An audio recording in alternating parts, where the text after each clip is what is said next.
नमस्कार. महाराष्ट्रातील विविध क्षेत्रातील बातम्या झटपट आपल्या मोबाईलवर पाहण्यासाठी लगेचच सबस्क्राइब करा राष्ट्रशक्ती लाईव्ह न्यूज आणि सोबत बेल आयकॉन प्रेस करायला विसरू नका. काय सांगाल, घरून सांगून काय निघाला होता तुम्ही? मी घरून आम्ही सगळेच जण सांगून निघालो. एकतर धनगर समाजाच्या पोराच्या हातात सर्टिफिकेट घेऊन येईल, अन्यथा आमची राख या चंद्रभागेमध्ये विसर्जन करू, विसर्जन करा अशा पद्धतीचं आव्हान करून घरनं निघालो आहे. आम्ही बायकोचं कुंकू पुसून निघालो आहे.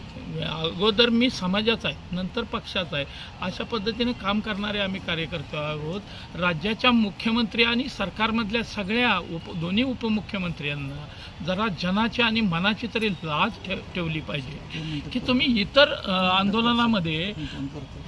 आंदोलनामध्ये 10 मंत्री तुम्ही तापेच्या तापे घेऊन जाताय, इतका लाड पुरवताय. मग धनगर समाज हा पाकिस्तानात राहतो, आम्ही पाकिस्तानचे नागरिक आहोत का?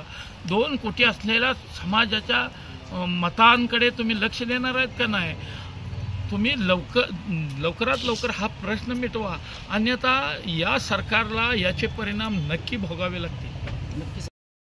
जय मल्हार! येळकोट येळकोट! जय मल्हार! आरक्षण आमच्या हक्काचं, नाही कुणाच्या बापाचं. आरक्षण आमच्या हक्काचं, नाही कुणाच्या बापाचं. कोण म्हणतू देत नाही, घेतल्याशिवाय राहत नाही. येळकोट येळकोट! जय मल्हार!